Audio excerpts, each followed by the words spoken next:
Et les grandes évolutions des coopératives au cours de ces dernières années, c'est d'une part une consolidation du secteur avec beaucoup de rapprochements entre coopératives qui permettent de créer des leaders chacun dans leur filière. Ça c'est important puisque au même moment, il y a une dérégularisation des marchés, des aides publiques et puis également, bien évidemment, une internationalisation des secteurs économiques. Donc ces regroupements de coopératives, finalement, permettent de concentrer un outil de production pour mieux le mettre en valeur vers les marchés qu'il est censé servir. Je crois que les coopératives, plus que jamais, ont des atouts importants. Leur mode de gouvernance est un atout qui a été longtemps ignoré et qui aujourd'hui est apprécié ou compris à la fois par les pouvoirs publics et puis à la fois par les consommateurs. Et elles ont également l'opportunité de tracer la production agricole depuis l'agriculteur jusqu'au consommateur.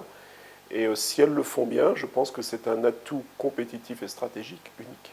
Alors je crois que pour les coopératives agricoles, il y a deux leviers pour améliorer la création de valeur et l'efficacité. Le premier, c'est sur la production agricole, c'est-à-dire ce qui relève de la sphère de l'agriculteur.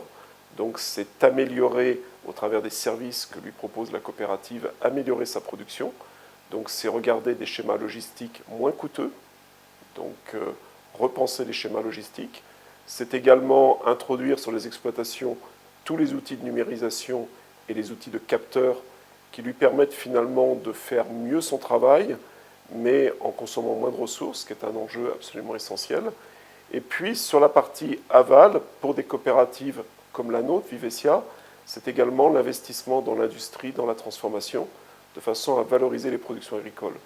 Et cet investissement dans la transformation, ça veut dire une internationalisation extrêmement forte de notre outil de production.